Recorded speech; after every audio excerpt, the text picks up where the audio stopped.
Bien, on m'a donné une mission complètement impossible de pouvoir synthétiser ces différents papiers. Je ne suis pas sûr d'ailleurs que je vais le faire correctement et je ne suis pas sûr non plus de le synthétiser.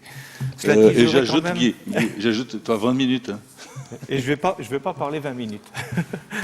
Donc, je voudrais en fait intervenir en 3 points. D'abord, il me semble qu'on a quand même dans les 4 interventions qu'on a vues un gros problème de définition. Quand même. On a tourné autour à plusieurs reprises. On voit bien qu'on a du mal finalement à situer cette agroécologie entre l'agriculture durable, entre l'agriculture biologique.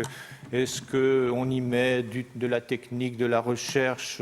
Est-ce qu'on y met du changement social? Et on voit bien que d'ailleurs les points de vue sont assez différents entre à la fois le Brésil et la France de ce côté-là. Le Brésil me semble beaucoup plus finalement enclin à parler de changement social plus que de changement technique, même si bien sûr le changement technique est présent.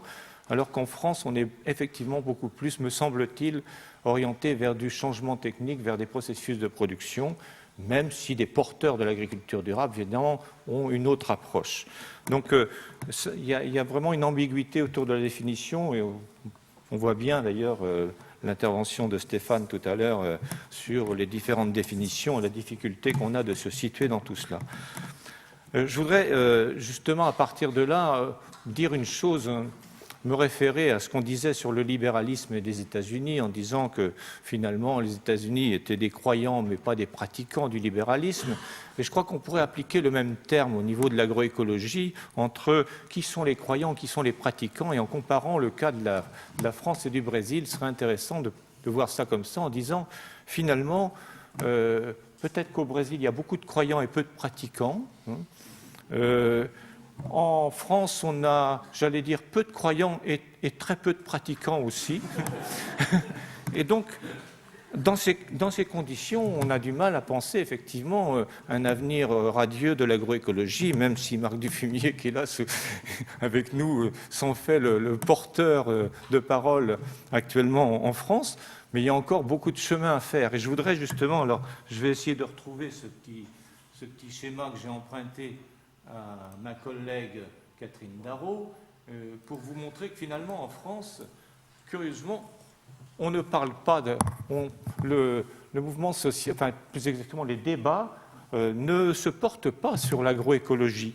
En réalité, Catherine Darro a essayé de reprendre effectivement l'évolution un peu de la manière dont on pense l'agriculture à partir, depuis le mouvement de modernisation des années 60. Vous voyez qu'on a parlé hier du phénomène de modernisation, la notion de la fin des paysans. Vous voyez, dans les années 60, les paysans qui disparaissent. Enfin, ils disparaissent de la scène, mais ils ne disparaissent pas de la réalité. Donc, on voit bien qu'il y a des phénomènes de résistance. Et certains l'ont appelé résistants, d'autres l'ont appelé les entrepreneurs ruraux. On a cité Muller hier. Vous voyez qu'on voit finalement ces paysans qui devaient disparaître ne disparaissent pas, mais on ne les regarde pas. Ce n'est pas notre problème, puisqu'on est dans une phase de modernisation. Tout ça accompagné par la PAC, qui finalement renforce ce phénomène. Et ensuite, ce qui est intéressant, c'est de voir comment, à partir des années 90, donc avec beaucoup de retard finalement, la question de la durabilité en France, il faut attendre Rio pour parler du développement durable, et encore les agendas 21, il faut encore attendre à peu près une dizaine d'années pour que ça rentre effectivement dans les débats publics. Donc là, on voit bien que la France a mis beaucoup de temps à prendre le chemin de cela. Et cela dit, à partir des années 90, on voit apparaître l'agroécologie n'est pas mise en avant, c'est l'agriculture durable que l'on met en avant, plus par une pression environnementale.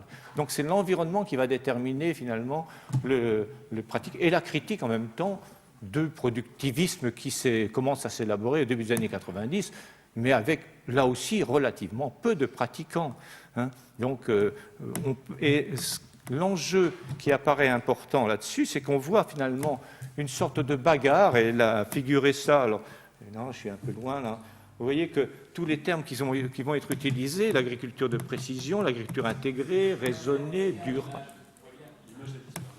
Ah, bon, bah, décidément, mais là, j'y peux rien, parce que je ne sais pas comment la faire apparaître. F peut-être, non? J'ai dû faire une manip. Ah ben voilà. Que la lumière s'aperçoit, et la lumière fut, voilà, donc on parlait de pratique. Bien, donc vous voyez que finalement, ces différents termes ici mobilisés, à aucun moment je ne vois le terme d'agroécologie. Et en revanche, je vois une bagarre, effectivement, entre différentes agricultures pour s'approprier le terme de l'agriculture durable, pour reprendre un peu les termes qui avaient été utilisés par Frédéric Goulet, d'ailleurs, dans son papier. On voit bien qu'il y a un enjeu, finalement, qui va être porteur aujourd'hui de la notion d'agriculture durable. Et l'agroécologie, finalement, n'apparaît que très récemment dans le débat public, au moins au niveau de l'agenda politique, puisque c'est Produisons autrement qui va, effectivement, comme le rappelait Stéphane Bellon tout à l'heure, évoquer la question de l'agroécologie. Maintenant, on fait des grandes colloques à l'initiative du ministre de l'Agriculture sur l'agroécologie, mais c'est quelque chose de tout à fait récent. Donc la France a un retard considérable en la matière, de ce point de vue-là, et on voit bien qu'on a toujours ces deux pôles d'une modernisation par le marché et puis d'une approche plus d'une économie paysanne qui a elle-même du mal à se faire une place.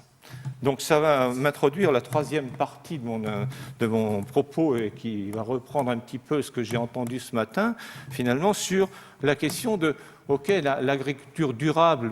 Moi, je dirais plutôt agriculture durable qu'agroécologie, parce que je ne sais pas encore exactement si l'agroécologie est vraiment l'ombrelle utile, nécessaire. Peut-être que ça donne lieu à débat. En tous les cas, ça questionne quand même, effectivement, les politiques publiques ou de façon plus large, l'action publique.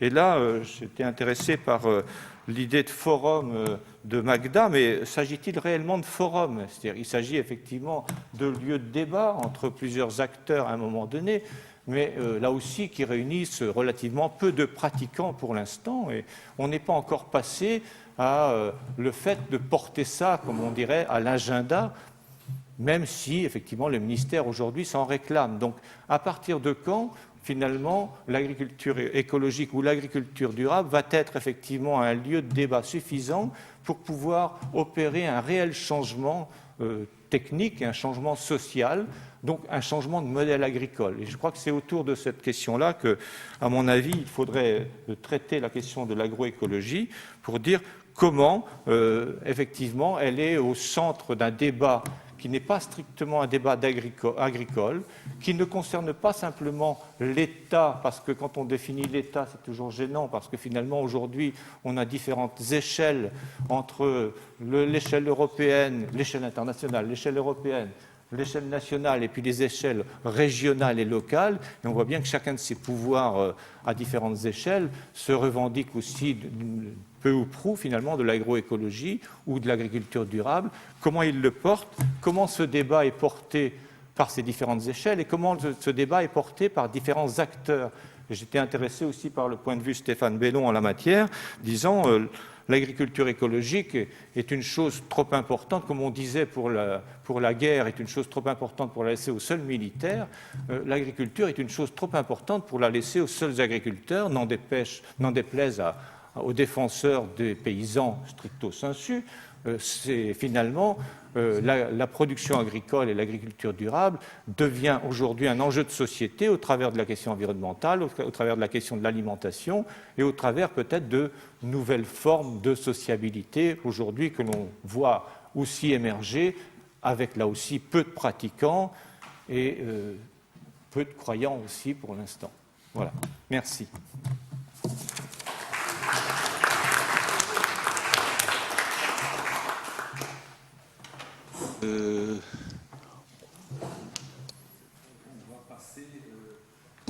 On va passer directement aux questions. D'accord? On a reçu 2 questions du Brésil, que je vais essayer de présenter tout de suite. Et ensuite, on passe au tour de l'auditorium pour qu'il pose ses questions. D'accord? Oui. La première question, elle dit, c'est pour l'ensemble, je crois, qu'elle parle aussi du slow food. Il pose la question sur la valorisation de la gastronomie en utilisant les produits locaux et de l'agriculture familiale avec les pratiques agroécologiques. Comment l'agroécologie, l'agriculture biologique voit ça, comment les membres voient cette position du slow food et la valorisation de la gastronomie locale avec des produits locaux. La deuxième question, elle parle d'un contresens, une contradiction plutôt. D'un côté, on a 1 milliard de personnes qui ont faim, il y a 1 milliard sous-nourris ou mal nourris, et de l'autre côté, on a une dépense excessive d'aliments pour nourrir les animaux, une consommation d'énergie abusive et des pratiques alimentaires non adaptées ou peu adaptées dans ces contextes. Aussi, il pose la question à mes collègues sur comment ils voient l'agroécologie dans cet ensemble de cette problématique. Voilà, c'est 2 questions. Il y a d'autres qui voulaient... Là.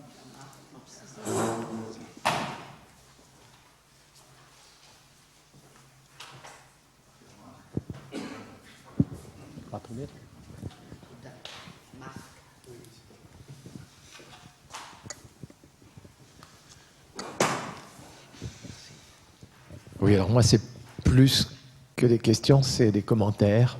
Enfin, comme j'ai été cité. Donc, rapidement, ma façon de voir l'agroécologie en tant que discipline scientifique. Après tout, écologie, hein, on parle de la logique. C'est ce que l'agronomie n'aurait jamais dû cesser d'être. L'agronomie n'aurait jamais dû être nomie, normative, dicter la variété améliorée, ce qu'il y a de meilleur. Donc là, il y a un rôle considérable pour les scientifiques, faire en sorte que l'agronomie redevienne de l'agroécologie, rendre intelligible la complexité du fonctionnement d'agroécosystèmes. Et ces agroécosystèmes, effectivement, c'est reconnaître que les agriculteurs, enfin l'homme au milieu de leur environnement, aménage cet environnement. Attention, quand je dis ça, je ne dis pas imiter la nature. Rien à voir. Quand les agriculteurs ont inventé le bocage, ils ont créé une énorme biodiversité. Ce n'était pas de l'imitation, c'était de la création. Quand des agriculteurs ont créé des rizières, la rizière est un écosystème extrêmement complexe. Il n'y a pas que du riz, il y a des poissons, il y a des escargots, il y a des canards.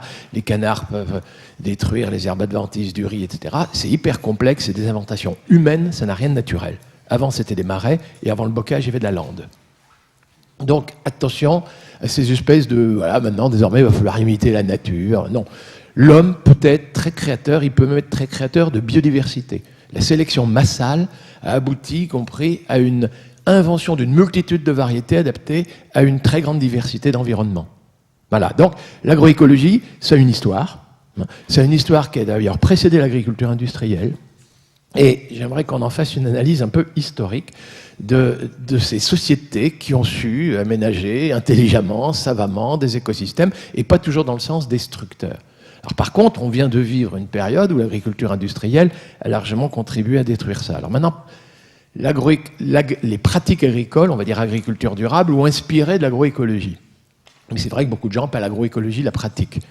Moi, ça m'est un peu égal, mais maintenant la pratique. Alors, juste pour dire, je reviens en arrière sur l'agroécologie scientifique, on n'est pas dans l'ordre de la croyance. Hein. Les scientifiques, ils ont à expliquer scientifiquement les questions. Et nous, on n'a pas à les croire. C'est à eux de nous démontrer. Donc, pas de croyance. Alors, les pratiques, et je fais exprès, agriculture durable, effectivement, il y avait des pratiques d'agriculture durable qui ont largement précédé l'essor de notre agriculture industrielle. On essaiera de s'en souvenir.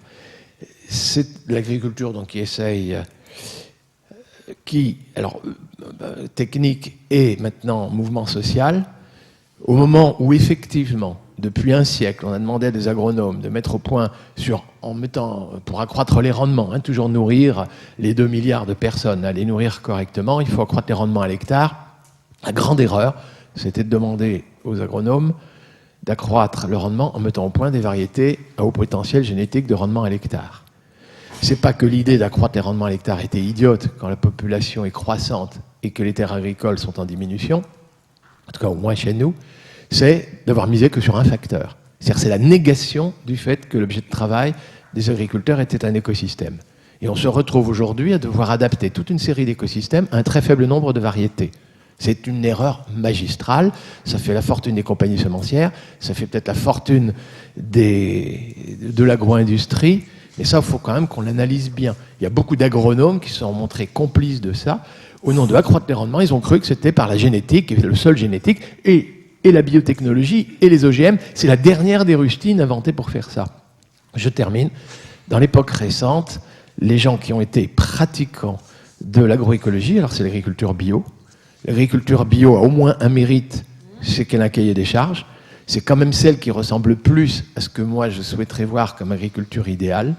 Et le grand tort de l'agriculture biologique, enfin c'est pas son grand tort, mais sa force, donc c'est que ça ressemble quand même à cette agriculture inspirée d'agroécologie, et portée par des résistants. Sa grande faiblesse, mais c'est que comme il y a un cahier des charges, c'est tout ou rien. D'où le côté religieux. Il y a des gens qui sont en progression vers quelque chose qui serait de l'agriculture durable. S'ils ne remplissent pas la totalité du cahier des charges, ils ne sont pas dans le Cénacle, ils n'ont pas le droit au prix mieux rémunérateur. D'où ce débat tout ou rien, et ce côté religieux. Il faudrait absolument que les débats sur l'agroécologie cessent d'avoir ce caractère religieux. Oui, l'agriculture bio, c'est un des meilleurs prototypes actuels existants, et tant mieux, on peut s'en inspirer. Alors juste pour dire quand même dans l'histoire récente, merci Althusser et Lévi-Strauss, mais l'analyse structuraliste de tout ça qui quand même vise à gommer quand même des pans entiers de l'histoire sociale, ben écoutez, au moment où l'agriculture industrielle était en train de nous imposer son modèle chimique, polluant, très mauvais pour la santé, heureusement, il y a eu des résistants. Et s'il vous plaît, faites l'histoire, l'analyse de ces résistances, techniques et sociales.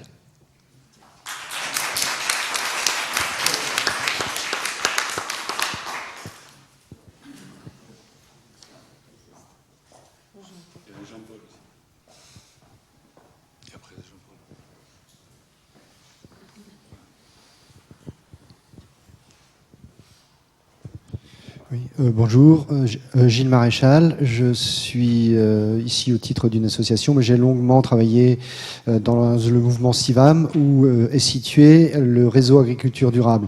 Et je voulais attirer votre attention sur un article que j'ai lu dans Le Monde aujourd'hui en venant et qui consistait en une interview d'un des producteurs historiques du réseau agriculture durable, où pas une fois dans l'article n'apparaissait le mot agriculture durable. Il se référait uniquement et purement à l'agroécologie. Je pense que c'est assez révélateur aussi du changement de registre du vocabulaire dans ces mouvements-là.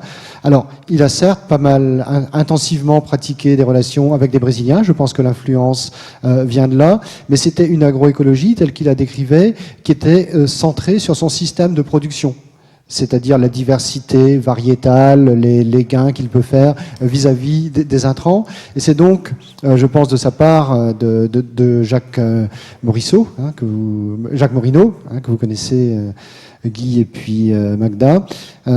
C'est, je pense, une importation qui trouve sa source au Brésil, mais qui la francise très largement en centrant, comme le dit Guy, plutôt sur le système de production et évacuant d'une certaine façon la question sociale que peut porter l'agroécologie au Brésil.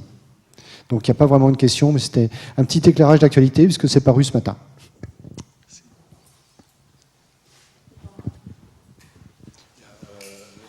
Jean-Paul et Bernard.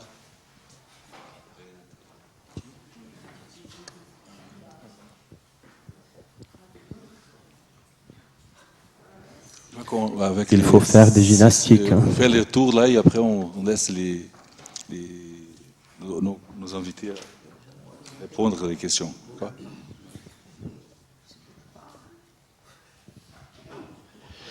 Pour partie, puisque je viens d'avoir un rapide échange avec Marc par rapport à...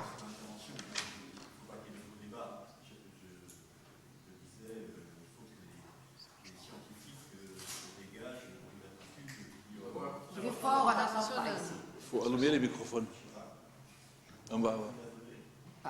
En bas, il y a un bouton en bas. Ouais. Ouais.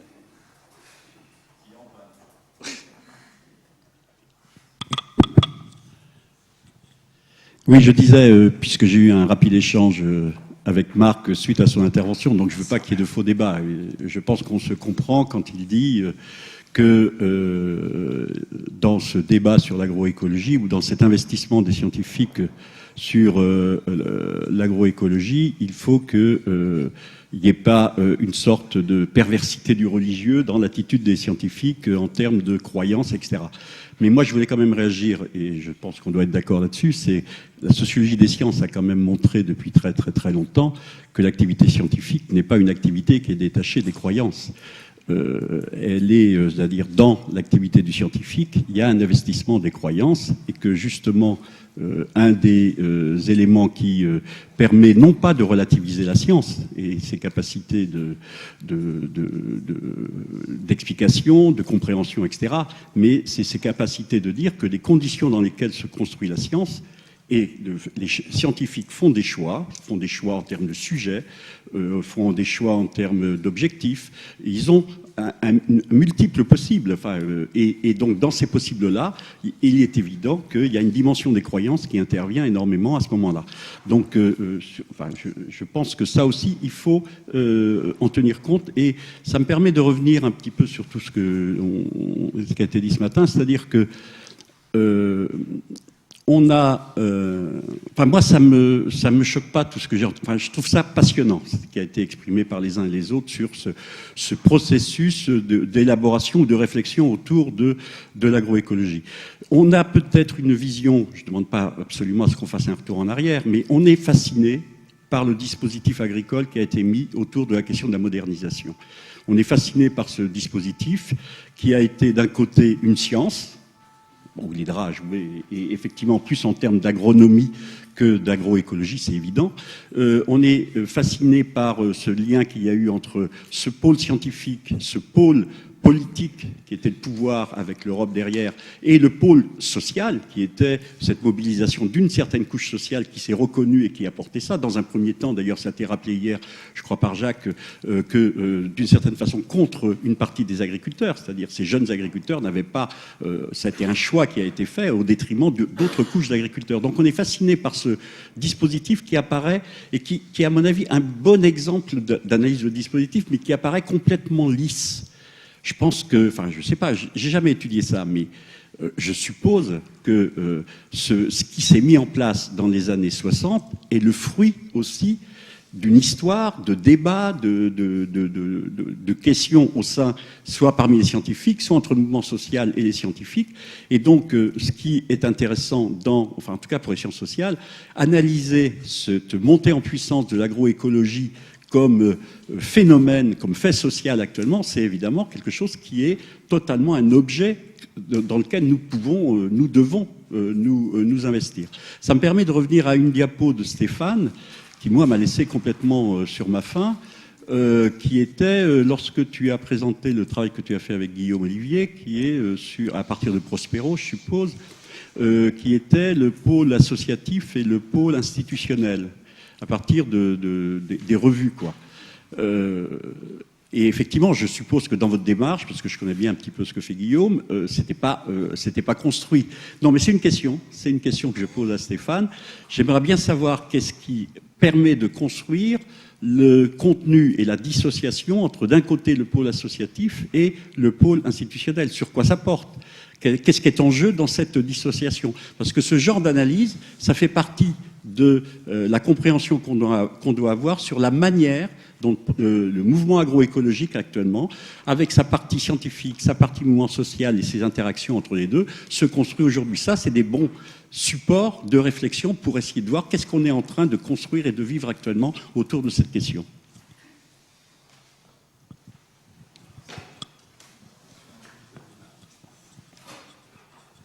Il y a Bernard dans la voie, il y a Bernard. Non, des paysans. Pour respecter le sens quand même. Poser des questions pour 10 minutes.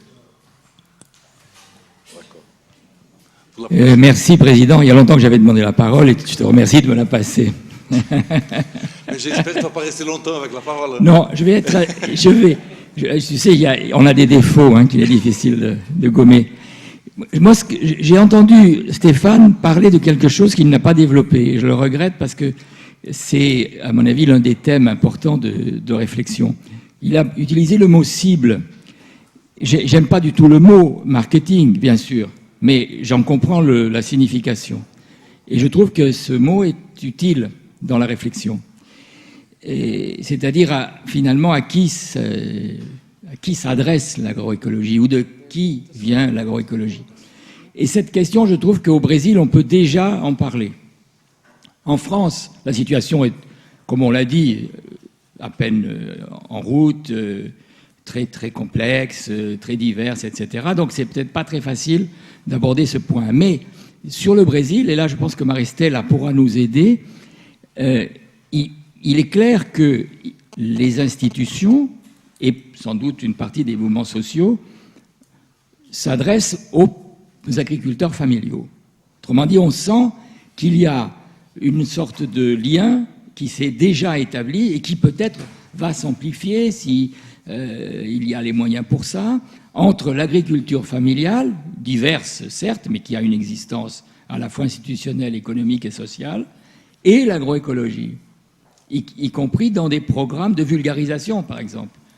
Tu n'as pas beaucoup évoqué le travail qui est en train de se faire, avec difficulté d'ailleurs, dans le système de vulgarisation au Brésil en direction de l'agriculture familiale. Donc là, la question de la cible semble opérationnelle. Et ce que j'aimerais savoir, c'est comment, par rapport à ce ciblage qui apparaît comme une réalité, se situe et fonctionne l'agrobusiness. Rapport entre agrobusiness et agroécologie.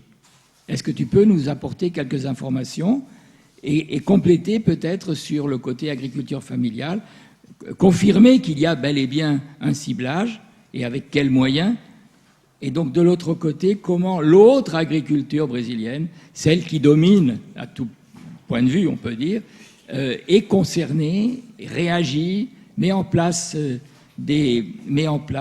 d'autres méthodes, mais toujours du côté éventuellement de l'agroécologie. Pourquoi je dis ça? Et je termine. C'est que si on adopte l'une des observations qui ont été faites ici, l'agroécologie comme nouveau paradigme de l'agriculture, sans dire pour qui ni par qui, c'est une manière de livrer combat à cette agriculture industrielle dont Marc Dufumier tout à l'heure a parlé. Et donc là, l'agrobusiness peut se sentir, je ne suis pas sûr en difficulté, mais en tout cas concerné. Est-ce que tu peux nous apporter des informations là-dessus?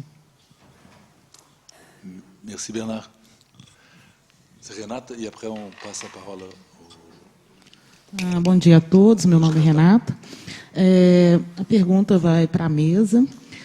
Eu penso assim que na França você tem uma clivagem entre o biobusiness e um projeto de sociedade quando se fala de agricultura, e no Brasil é bem claro os termos agroecologia versus agricultura orgânica. Muitas vezes, quando você está discutindo se a agricultura orgânica vai ser tomada pelo mercado e a agroecologia tem uma luta mais social, mais de organização das comunidades agrícolas, dos agricultores familiares.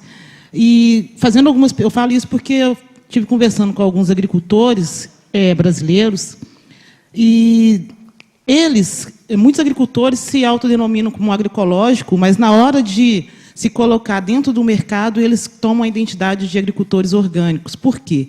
Porque o Brasil você tem dois tipos de reconhecimento, é convencional, é orgânico por lei, dentro da própria lei. Você tem a certificação, você não tem uma certificação ecológica, você não tem... A questão que eu coloco é o seguinte, os agricultores, qual que é o lugar dos agricultores agroecológicos? A agroecologia, ela está tomando esse rumo, quando a gente vê o plano brasileiro, coloca lá o Plano Nacional de Agroecologia e Orgânico. Eu gostaria que a mesa trazesse um pouco essa questão, se há realmente essa clivagem, se não há, quais são o que está pegando no sentido dessa disputa de termos, porque a agroecologia ela é um fundamento, né, um fundamento da própria agricultura sustentável. E quando eu entrevistei esses agricultores, eu falava, olha, eu sou agroecológico, mas eu não posso dizer que eu sou orgânico. Eu só posso dizer que eu sou orgânico se eu tiver uma certificação. Então, será que é uma crise de identidade? Não tem uma crise de identidade, só tem uma crise de entrar dentro do próprio sistema agroalimentar, de fazer a sua comercialização, ou eles criam as próprias organizações em torno dele, como há várias feiras agroecológicas, que passa fora de uma outra construção, né, de sistema, vou dizer assim, dentro do próprio sistema de troca, de consumo e etc. Merci, Renata.